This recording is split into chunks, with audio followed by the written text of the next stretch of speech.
Hi, my name is Juan, and welcome to The Couch, a podcast where real therapists talk about real things. Please remember that we are therapists, but we are not your therapists, and this podcast is intended for educational purposes only. People pleasing.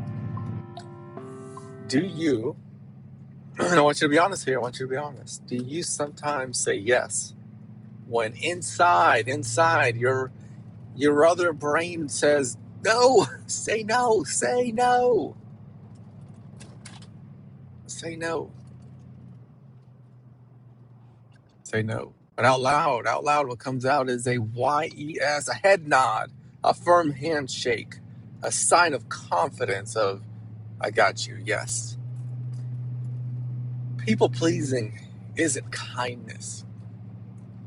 I think deep down in there's some sort of fear, right? There's some sort of nervousness, hesitation.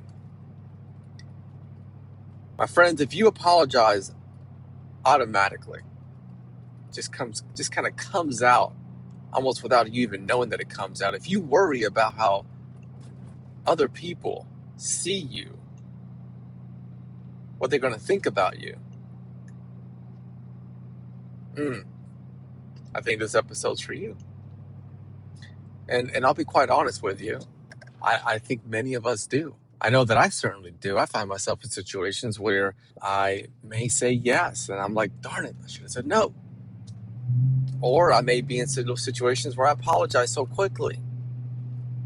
And doing my own counseling work, doing my own work through self-help books, my own work just through walking and meditation, I've learned that, and I'll share with you an example. I found out throughout life I would just apologize automatically. I'm sorry, my bad. And I've learned that came through some challenging trauma-related experiences that I had growing up. So for today, I really want this episode to be nice and to the point, helpful. People pleasing, it looks like kindness, doesn't it? I mean, let's just be honest. From the outside, somebody says, hey, can you help me move today? And you say yes. Oh, that's kind. That's kind. Hey, Steve, number one employee at blah, blah, blah, blah, blah. You mind taking all these extra projects? Yes. Look at Steve. What a go-getter. What a doer. What a really effective, determined person, right? So it looks like kindness. Yet for a lot of people, right, it's not kindness. It's some sort of fear in there. Fear of what, though, exactly? Right? When I sit with my clients and we talk about this fear, what comes up is, I'm afraid of conflict, if you want to know. That's why I say yes. Some say I'm afraid of that rejection, the big R. I'm afraid I'll be rejected. Another one tells me, I don't want to be misunderstood. I'm afraid of being misunderstood. And then some say, you know what? I don't want people to see me in a certain way. And I say, what kind of way? Well, I say yes to things because I don't want people to see me as too much. So today we're going to talk about, as you've guessed it by now, people pleasing, what it looks like, right? Where the heck does it come from? Patterns of it. And then how to start making that change.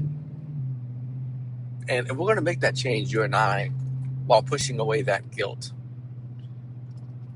As I mentioned before, people pleasing, it doesn't always look like being overly nice, right?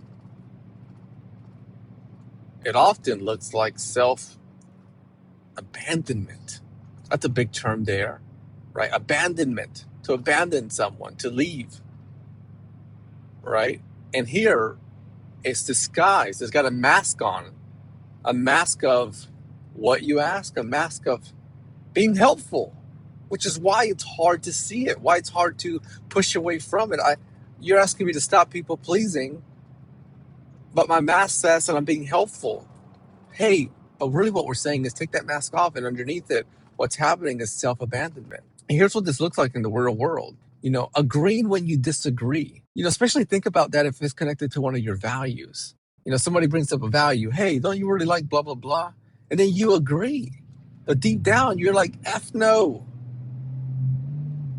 The self-abandonment, it is over-explaining your limitations, your boundaries.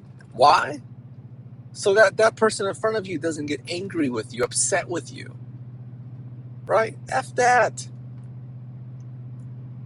Yeah, yeah. I think I just said that. Now, why? Why so strongly about it? Well, here's why. A boundary is what protects you, my friend. The door that gives access to you and to what makes you you. So if I tell you that my boundary is that I will not be in spaces where people will treat me in just a really shitty way. And now I find myself having to explain to you why I don't want to be in a space where I'm being called stupid, ugly, all of these really terrible terms, right? And all of these things I'm explaining to you, which some people watching are going, I have no idea why this guy's explaining it. It makes sense, right? I understand your boundary. Yet I'm explaining it because I don't want you to be upset. Self-abandonment is doing the extra work, right? It's taking out all these extra things. Why? So that you, whoever that you may be, will not be disappointed in me.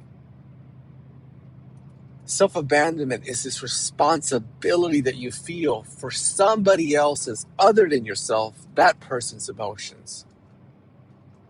So somebody comes up to me and says, hey, Juan, right? This person asked me something, to do something. I need you to do blah, blah, blah. My body, right, knocks on my door. Immediately my body says, no. In a Spanish accent there, no. But my mouth, right, la palabras, the words that come out, say, sure, no problem, of course. And then later what happens? Later I go home, I feel resentful. I feel mad with myself. I feel angry, irritable, annoyed with myself. What's all this? People pleasing. So as I mentioned before, it's not really about being nice, right? And let's be clear about something. Kindness is a real thing, right? Compassion is a real thing. Like I love that. The process, right? The strategy, if you will, paying it forward. I love doing it, right? That's kindness. There's compassion in that. Kindness. Here's how you remember what kindness is. Kindness comes from a choice. You choose to be kindness. Whereas people pressure, it may feel like a choice, but underneath that choice, there's a fire burning it up, lighting it up. And that fire creates a pressure. Hence, people pleasing comes from a pressure. The real root of this, at the core of people pleasing, right, is this statement I'm going to tell you. I'm afraid of disconnection, right? Because somewhere along the way, and if you're my counselor, I may say to you, somewhere along the way, I lost myself. And really what I'm saying is somewhere along the way, my nervous system got kind of out of whack.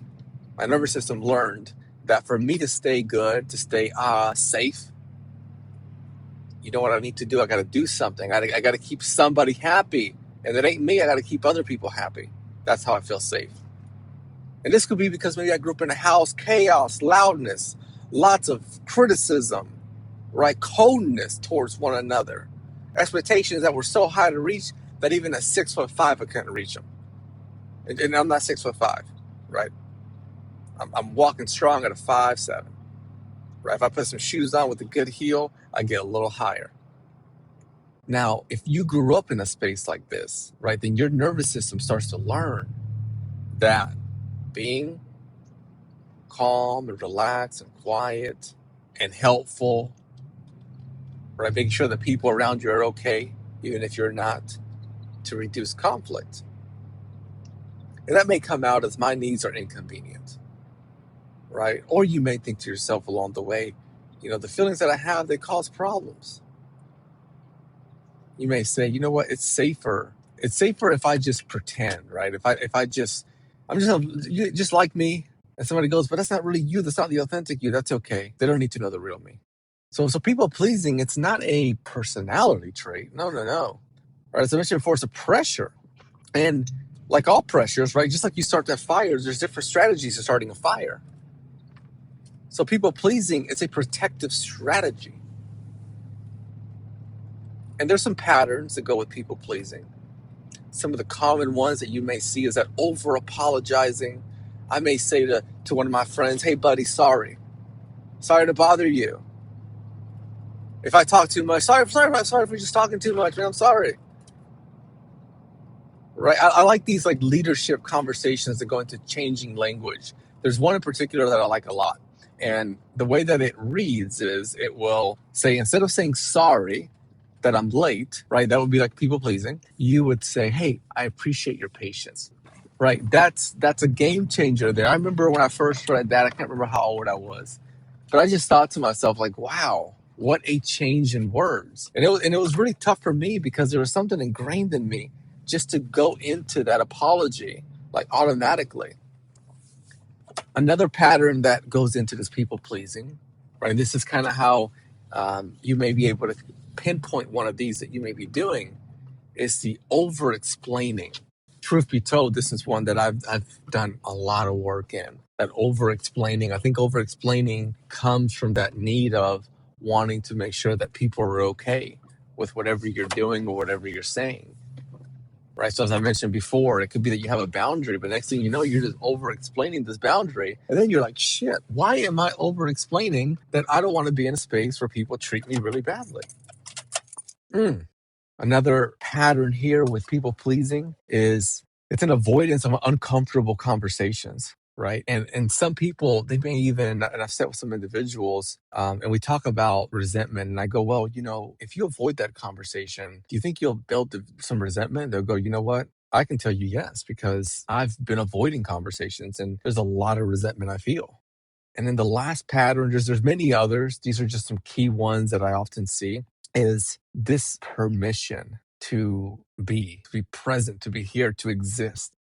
And often it comes with like this ongoing repetitive questions. You may say things like, is this okay? Another one is, did I do something wrong? After a conversation with your friend, partner, spouse, whoever, you may go, are you mad? And really, you dig in there. And what's happening is you're seeking permission, right? Permission to express what you wanted to express. My friends, these patterns, they're not weakness. Excuse me, these patterns, they go into, right, that pressure that we were talking about, right? Something's got to feed the pressure. That pressure to engage in people pleasing, and it's through these habits that we continue to engage in it. I hope you're getting a lot from this, maybe even just a couple of nuggets. There's a part of people pleasing I think a lot of people don't talk about, and it's what happens with the ongoing process of people pleasing. What happens after a day, a week, a month, a year, years down the line? What happens? And I mentioned this earlier just a little bit. Resentment builds. It starts to build without a doubt. Right? You start at self-abandonment, you start losing who you are, disconnecting from who you are. And then you're going to blame the outside world. You may even blame yourself. Why? Because you're giving away so much of you. Yes, you're giving away your time. You're also giving away your truth. You're giving away your energy. Right? Some people may say, you know what, Juan, I show up for every single person, just not me. Others may find that they just are always accommodating others. And then that leads to that resentment. Or they may go, this is a really interesting one. They may go, how am I here? I don't even ask for a lot, but they give so much, right? And then they get to this point where they may say, I'm always there for so many people, and no one ever comes and checks in on me. I'm always saying yes. I'm always accommodating. I'm always responding so fast to be there for others, right? That pressure of people pleasing. And then they tell me I'm tired. I'm exhausted. I feel like I'm just a ghost walking through here. No one notices me until they want something. So the cost, right? The cost is that resentment. Right, that endless process of being agreeable. What can we do, right? What shifts can we make? There are many things that we can do, many shifts that we can make. And I'll share with you, if you're getting something out of this podcast episode, I'd love if you take a moment to help us grow, leave a review, share it with a friend. First shift you could look at is replacing some words. There's power in words, my friends. You tell a little kid, I believe in myself, right? And they go, I believe in myself. And you see the power in that. They hold their head up high. So here, what I encourage you to do is replace I have to with I am choosing, right? I have to help other people versus, right? Just scratch that shit off and move it to I'm choosing to help blank, blank, blank. Right. And throw a little bit more in there. Right. I'm choosing to help blank person. You know why? Because this is where you really go deep, because I have the capacity. What's going to happen when you do that is you're going to start breaking the pattern, breaking the cycle. Next shift you can make is boundaries. Boundaries, they fit in here. Right. Boundaries change your life because boundaries allow you to live your life. Now, I want you to practice what's called a micro boundary. So what this could look like is you may tell somebody after they say, can you help me with this? Right? You may say, instead of no right away, you may go, because no is that big boundary. Micro, we bring it smaller. You may go, let me double check what I got going on. And then I'll get back to you. I'll shoot you a message. Third shift you can make is, and this is a tough one, right? It's becoming comfortable, okay, tolerating those uncomfortable moments, that discomfort. So what happens is, remember, your nervous system has learned some things, challenges it's gone through. And when your nervous system is in this space of discomfort, it's thinking that you're unsafe, that it's dangerous. But what we're going to do is we're going to slowly, right, use the first shift. We talked about the second shift. And this starts to teach your nervous system that you're not in danger, right? As people pleasing slows down and decreases, your nervous system, it starts to do something. It starts to say, hey, thank you. I am learning that this conflict, the confrontation, it's just being uncomfortable. It's not being dangerous. You're not unsafe. And in the last shift, look for resources. If you're in the local area, Greensboro, podcasts here. We do this directly out of the Greensboro area. Santos Counseling, reach out to us. We'd love to be of help. There's different counselors that hit different areas. Come in. We'll get that ball moving forward. If you're a little bit too far away, see what counselors are near you. So my friends, if you hold your hand up and you say, all right, first step is awareness, right? It's admitting I engage in people pleasing. I want you to know you're not weak. Hell no, you're not weak, right? You're strong and you're capable. We're just reframing some things here. We're shifting things. My hope is that you got some nuggets out of this episode. I encourage you to continue to listen, subscribe, follow the podcast. I'll see you in the next one.